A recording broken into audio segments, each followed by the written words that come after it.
Hello friends, આજે આપણે ધાણા જીરું બનાવીશું. આ ધાણા જીરું આપણે ગરમ મસાલાની પણ જરૂર ના પડે એવું સરસ બનાવીશું. આજકાલ બધા ધાણા જીરું બહારથી લાવે છે, પણ ખરેખર જો આપણે ઘરે જાતે બનાવીએ છીએ તો એની જે સોડમ આવે છે, સુગંધ એ એટલી સરસ આવે છે કે આમ આખું વાતાવરણ ધાણા જીરાની સુગંધથી પ્રભાવિત થઈ જાય છે. અને એ બનાવવાની રીત પણ ખૂબ જ સહેલી છે.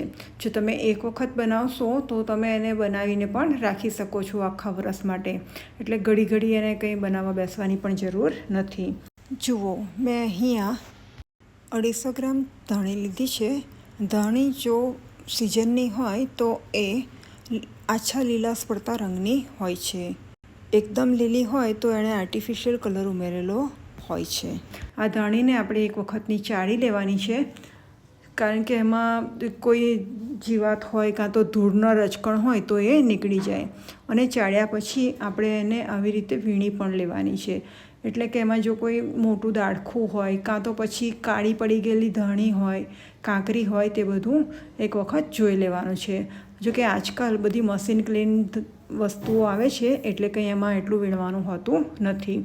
જુઓ, મેં અહીંયા 250 ગ્રામ ધાણી લીધી છે, 2-3 ઇંચ તજના ટુકડા લીધા છે, 10 લવિંગ લીધા છે, 2 એલચા લીધા છે, 1 ટીસ્પૂન મરી અને 3 તજપાન તેમજ 50 ગ્રામ જીરું લીધેલું છે. હવે આપણે એક પેનમાં બધા ખડા મસાલાને થોડા એકદમ ધીમી ફ્લેમ પર શેકી લઈશું, હલાવીને, કે જેથી કરીને એમાં ભેજ હોય તે નીકળી જાય. હવે એને કાઢી લઈશું. આ રીતે શેકીને વાટીએ છીએ તો સુગંધ બહુ સરસ આવે છે. હવે આપણે જીરું શેકી લઈશું. જીરુંને પણ એકદમ ધીમી ફ્લેમ પર જ આપણે શેકવાનું છે, નહીં તો એ ફાસ્ટ હશે તો બહારથી શેકાઈ જશે પણ અંદર કાચું રહે છે. અને જીરું શેકાઈ જાય એટલે એને પણ આપણે કાઢી લઈશું. અહીંયા મેં જીરુંનું માપ 250 ગ્રામ લીધું છે, પણ જો તમારે વધારે લેવું હોય તો વધારે ઓછી પણ લઈ શકાય છે. કિલોએ ટૂંકમાં 200-250 ગ્રામ જેવું જીરું નાખતા હોઈએ છીએ આપણે. હવે આપણે ધીમી ફ્લેમ પર ધાણી પણ શેકી લઈશું. તમે તમારા ઘરે ધાણા જીરું કેવી રીતે બનાવો છો એ પણ મને કોમેન્ટમાં લખી મોકલજો કે તમે કયા માપે બનાવો છો.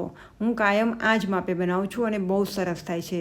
તમે એક વખત આ રીતે ને આ માપે પણ કરી જુઓ. સરસ તમને ધાણા જીરુંની એક નવી ફ્લેવર મળશે. વાતોમાં આપણી ધાણી પણ શેકાઈ ગઈ છે. હવે એને પણ આપણે અલગ કાઢી લઈએ. આપણા જીરું અને જે ખડા મસાલા શેક્યા હતા એ ઠંડા થઈ ગયા છે અને હવે આપણે ધાણી પણ ઠંડી થવા દઈશું. આ જ રીતે ધીમી ફ્લેમ પર આપણે રહેલી બાકીની ધાણી પણ શેકી લઈશું. આ રીતે જો આપણે ધાણા જીરું જાતે ઘરે જ બનાવીએ છીએ તો ભેળસેળવાળું ધાણા જીરું ખાવાની આપણને જરૂર નથી રહેતી. અને ખરેખર ઘરે બહુ સહેલી રીતે બહુ સરળ બની જાય છે, જલ્દી એકદમ. હવે આપણે મિક્સચર જારમાં શેકેલા ખડા મસાલા અને જીરું બંનેને પહેલાં એકદમ મસ્ત વાટી લઈશું. મેં અહીંયા બંનેને પહેલાં વાટી લીધા છે. જો તમારી ઈચ્છા હોય અને તમે એને દરેક વખતે બધું મિક્સ કરીને વાટો તો પણ વટાઈ જશે. પણ હું આ રીતે વાટી લઉં છું અને પછી થોડુંક દરેક વખતે ધાણીમાં મિક્સ કરી અને એને વાટું છું. જુઓ કેવું સરસ જીરું અને ખડા મસાલા સરસ ઝીણા વટાઈ ગયા છે. હવે આપણે એને એક પ્લેટમાં કાઢી લઈશું. આપણે શેકીને વાટ્યા છે એટલે સરસ ઝીણું વટાઈ જાય છે.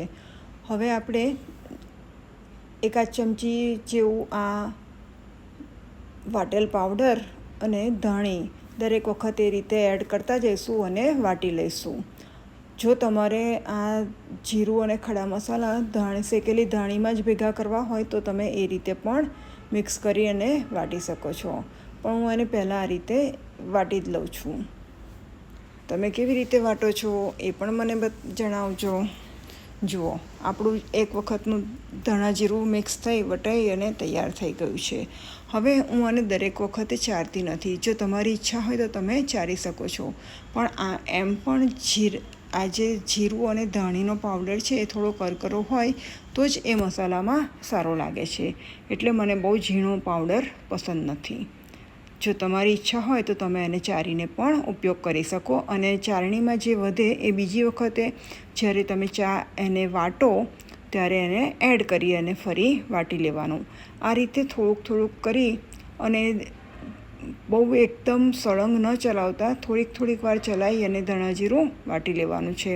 આપણું બધું ધાણાજીરું વટાઈ અને તૈયાર થઈ ગયું છે. જુઓ કેટલો સરસ કલર આવ્યો છે. અને આપણે અંદર થોડા ઘણા ખડા મસાલા ઉમેર્યા છે એટલે આપણે રોજ ગરમ મસાલાની પણ જરૂર નથી પડતી. તમે એને એરટાઇટ કન્ટેનરમાં આ રીતે કાચની બરણીમાં ધોઈ સૂકવી તાપે મૂકી અને ભરી અને આખું વરસ પણ સ્ટોર કરી શકો છો. તમને મારી આ રેસીપી કેવી લાગી એ જરૂર જણાવજો.